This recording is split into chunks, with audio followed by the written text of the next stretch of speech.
आप देख रहे हैं इंडिया टीवी। आपके साथ मैं हूं मीनाक्षी जोशी। वक्त है प्रहार का। सनातन और हिंदू धर्म ग्रंथ पर हमले का सिलसिला रुकने का नाम नहीं ले रहा है। एक के बाद एक ऐसे कई सारे वार किए गए हैं जो सनातन के विरोध में हुए हैं। करोड़ों लोगों की आस्था को निशाना बना रहे हैं ये लोग। और हिंदू धर्म पर ताजा हमला करने वाले हैं नीतीश सरकार में शिक्षा मंत्री चंद्रशेखर ने एक बार फिर रामचरितमानस के खिलाफ जहर उगला है। बिहार के शिक्षा मंत्री चंद्रशेखर ने रामचरितमानस की तुलना जानलेवा पोटेशियम साइनाइड से की है। हिंदी दिवस पर आयोजित कार्यक्रम के दौरान चंद्रशेखर ने कहा कि 55 तरह के व्यंजन परोसकर उसमें पोटेशियम साइनाइड मिला दीजिए तो क्या होगा। हिंदू धर्म का ग्रंथ का हाल ऐसा ही है।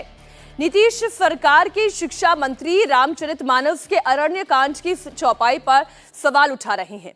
चंद्रशेखर ने शूद्र न पूजहूं वेद प्रवीणा को लेकर कहा कि ये क्या है, क्या इसमें जाति को लेकर गलत बात नहीं की गई है।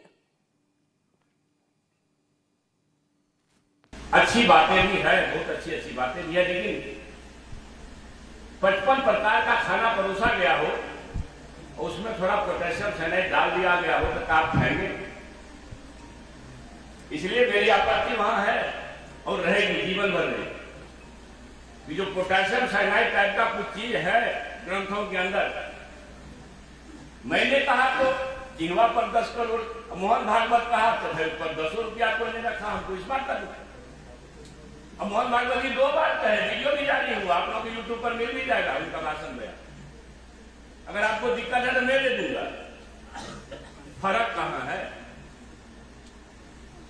गोदान के पात्र नहीं बदले जाएंगे और उनकी जातियां नहीं बदली जाएगी। गटर में उतरने वालों की जातियां अगर नहीं बदली जाएगी तब तक इस भारत भूमि पर आरक्षण और जातीय गणना की जरूरत पड़ती है। ऐसा नहीं है कि शिक्षा मंत्री चंद्रशेखर ने कोई ये पहली बार रामचरितमानस के ऊपर सवाल उठाए हों। इससे पहले भी रामचरितमानस पर कई विवादित और बेतुकी बयानबाजी वो पहले भी कर चुके हैं। इसी साल की अगर मैं बात करूं तो जनवरी के महीने में उन्होंने इसी तरीके का एक बयान दिया था। नफरत फैलाने वाला, समाज को बांटने वाला ग्रंथ रामचरितमानस को बताया था। आइए अब जरा फरवरी 2023 की बात करें। जो कूड़ा कचरा है उसे साफ करने की जरूरत है। एक बार फिर सनातन के विरोध में ये बयान। अब देखिए, सितंबर में पोटेशियम साइनाइड से इसकी तुलना करते हुए कहा, हालांकि वो ये कह रहे हैं कि बहुत सी अच्छी बातें भी हैं, लेकिन ये पोटेशियम साइनाइड की तरह है। पोटेशियम साइनाइड आप जानते हैं ना, एक ऐसा जहर होता है जिसे अगर जुबान पे छू भी लिया जाए तो इंसान की मौत हो जाती है। तो क्या सनातन पोटेशियम साइनाइड की तरह है? क्या रामचरितमानस पोटेशियम साइनाइड की तरह है? ये जनता खुद तय करे। रामचरितमानस के खिलाफ चंद्रशेखर की बेतुकी बयानबाजी से नीतीश कुमार की पार्टी खुद असहज है। जेडीयू के नेता भी परेशान हैं। उन्हें नसीहत दे रहे हैं कि इस तरीके का कोई बयान ना दे जिससे बीजेपी को चुनाव में फायदा मिले। इस तरह के बयान से आपको लगता है कि शिक्षा मंत्री को बचना पोटेशियम साइनाइड कर रहे हैं? नहीं, हमको लगता है कि इस तरह के बयान से जिससे भारतीय जनता पार्टी को कोई फायदा हो, उस तरह के बयान से बचना चाहिए। उनको रोका गया, फिर भी वो बार-बार क्यों कहते हैं? अब ये तो इस सवाल का जवाब तो खुद दे सकते हैं। कहने का मतलब क्या है? क्या कहना चाहते हैं? पता नहीं, I don't know. Potassium cyanide है रामचरितमानस? हम कह रहे हैं कि इस तरह के बयान देने से बचना चाहिए। अब देखिए, मैं इससे पहले कि आगे की खबर पर बढ़ूं, जो जनाब ये कह रहे हैं कि इस तरीके का बयान देने से बचना चाहिए, ऐसा नहीं कि सनातन का अपमान हो रहा है इसलिए वो विचलित हो रहे हैं। वो विचलित इसलिए हो रहे हैं क्योंकि इससे तो बीजेपी का फायदा हो जाएगा। चुनाव सिर पर है, 24 के चुनाव है, और अगर सनातन का इसी तरीके से उसे टारगेट किया जाता रहा तो बीजेपी ने इसका फायदा उठा लिया तो फिर जेडीयू का क्या होगा।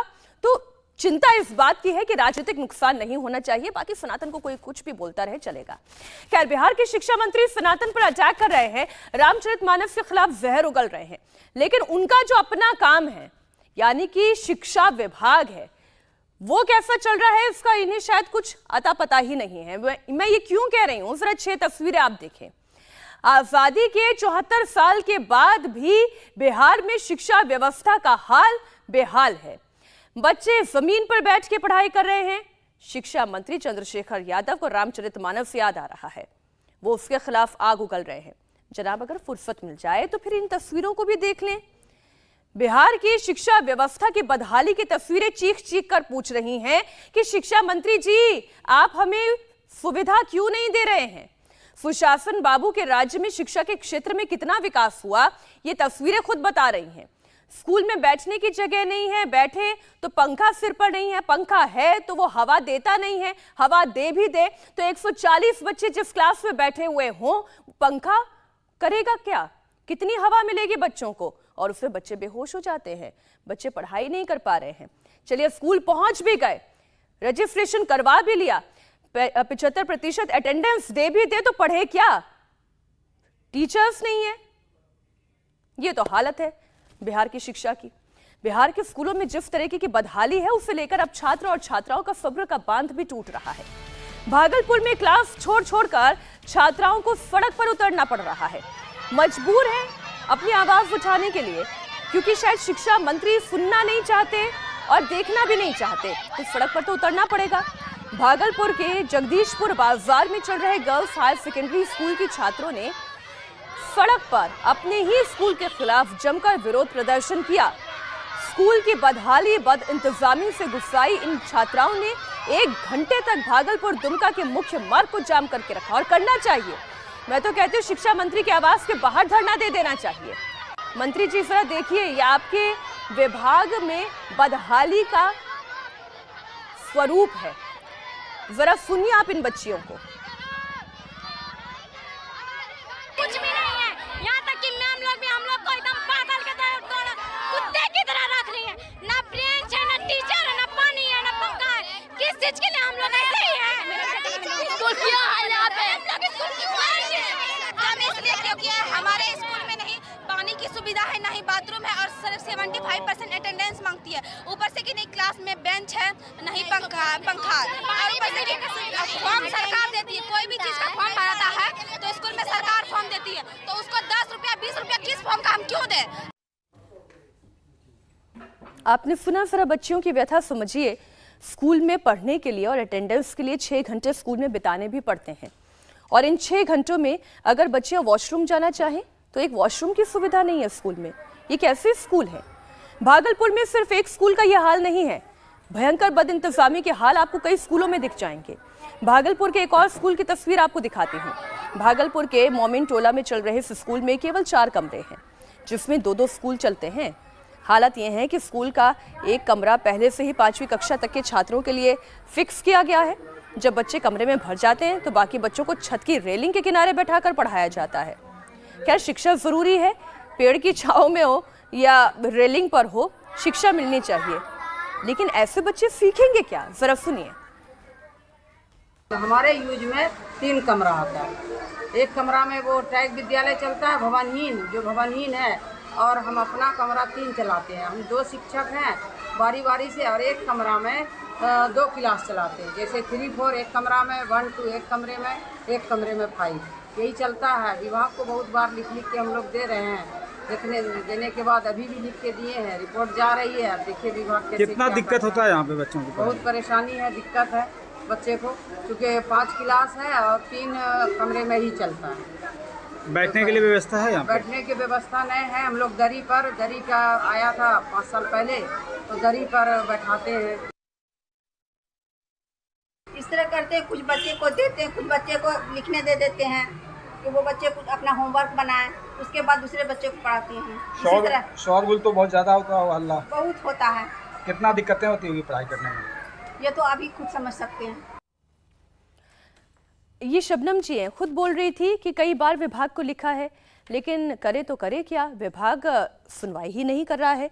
भागलपुर के स्कूल की ग्राउंड रियलिटी आपने देखी। अब आपको राजधानी पटना की एक्सक्लूसिव रिपोर्ट दिखाते हैं, बहुत ही एक्सक्लूसिव है, देखिएगा सर आप। मुख्यमंत्री आवास से महज 3 किलोमीटर की दूरी पर कैसे शिक्षा दी जा रही है। 2 झोपड़ी जैसे कमरे में 460 बच्चों के साथ पढ़ाई हो रही है। हकीकत आपको चौंका देगी। देखिए संवाददाता नीतीश चंद्र की एक ग्राउंड रिपोर्ट।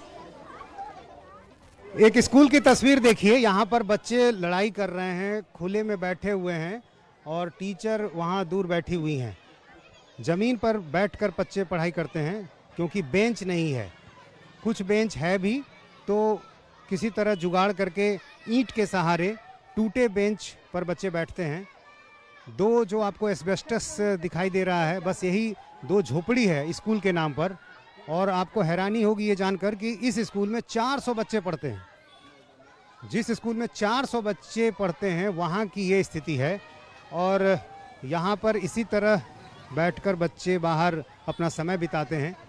अंदर एक क्लासरूम दिखाई दे रहा है जहाँ टीचर पढ़ा रही हैं, लेकिन जो बाहर बच्चे बैठे हैं वो यहाँ पर उनको देखने वाला कोई नहीं है। और यही कारण है कि बच्चे खेल रहे हैं, आपस में लड़ाई कर रहे हैं, मारपीट कर रहे हैं और इनको देखने वाला कोई नहीं है। हाँ, ये बताओ कि क्या दिक्कत है तुम्हारे स्कूल में, बताओ। नो सर, दिक्कत है बैठने वाले में सबको, बच्चा को। अच्छा, क्या बेंच के? बेंच नहीं है? नहीं। तो क्या जमीन पे बैठना पड़ता है? हाँ। जमीन। और क्या परेशानी बताओ? पानी का क्या बताओ? हाँ, पानी पता है, पानी गंदा गंदा गिरता है अंदर में। अच्छा, गंदा पानी है। हाँ। अच्छा, और ये खुले में बैठना पड़ता है। बारिश होगी तब क्या करोगे? बारिश होगी तो हम सबके घर में सबको घुसा देता है, कोचा कच्ची हो जाता है। अच्छा, तो यहाँ पर इसी तरह बाहर में जो बच्चे बैठे हुए हैं तो कोई टीचर तो दिख ही नहीं रहा। टीचर सब अंदर बैठा है। पढ़ाती नहीं है टीचर? नहीं, वो उतना नहीं पढ़ाती है। नहीं। अच्छा, और तुम बताओ क्या नाम है? अर्जुन। तो तुम्हारे लिए क्या परेशानी है बताओ, क्या देखते हो स्कूल में, क्या दिक्कतें हैं? स्कूल में पानी लगी, नल में पानी डेली खाली सवेरे सवेरे पानी आता है बस। अच्छा, और गंदगी काफी रहती है? हाँ? गंदगी भी? गंदगी नहीं, ज्यादा नहीं। इंडिया टीवी हर वक्त हर जगह डाउनलोड करने के लिए सर्च करें India TV news Google play store या ऐप स्टोर पर।